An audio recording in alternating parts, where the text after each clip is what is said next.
সন্দেহ বাংলাদেশে কখনো ছিল না।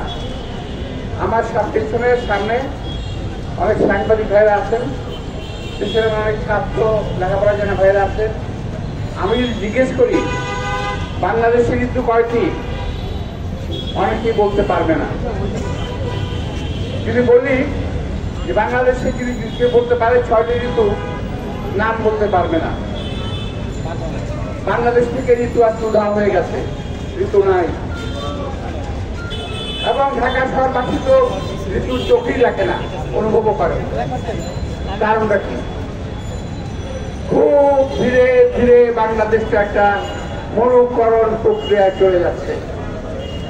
তার একটি মাত্র কারণ অবৈধ সরকার, নতজানু সরকার, নতজানু পররাষ্ট্রনীতি।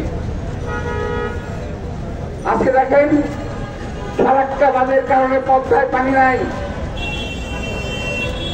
তিস্তার কারণে, তিস্তা ব্যারেজের কারণে তিস্তার পানি নাই। বাংলাদেশের 333টি নদীর মধ্যে আজকে প্রায়, আমার যদি ভুল না হয়, 333টি কিংবা তার চেয়ে বেশি নদ নদী ছিল বাংলাদেশে। আজকে সেখান থেকে, আমি ভুল করছি, 1100-র বেশি নদী ছিল, তার মধ্যে 300 নদী নিখোঁজ হয়ে গেছে। 300 নদী এই আওয়ামী চক্রের ভূমিদস্যুদের কবলে পড়ে নিখোঁজ হয়ে গেছে। এই নদী আর নাই, নদীতে পানি নাই।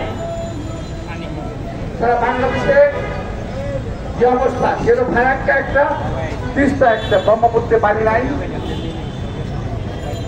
পদ্মায় পানি নাই, যমুনায় পানি নাই, জলীয় বাষ্প নাই, আকাশে মেঘ নাই। এটা হলো বাংলাদেশের একটি অবস্থা, সারা বাংলাদেশের। আর ঢাকা শহর, ঢাকা শহরে আজকে ইট পাথরে ঢাকা শহরে পরিণত হয়েছে।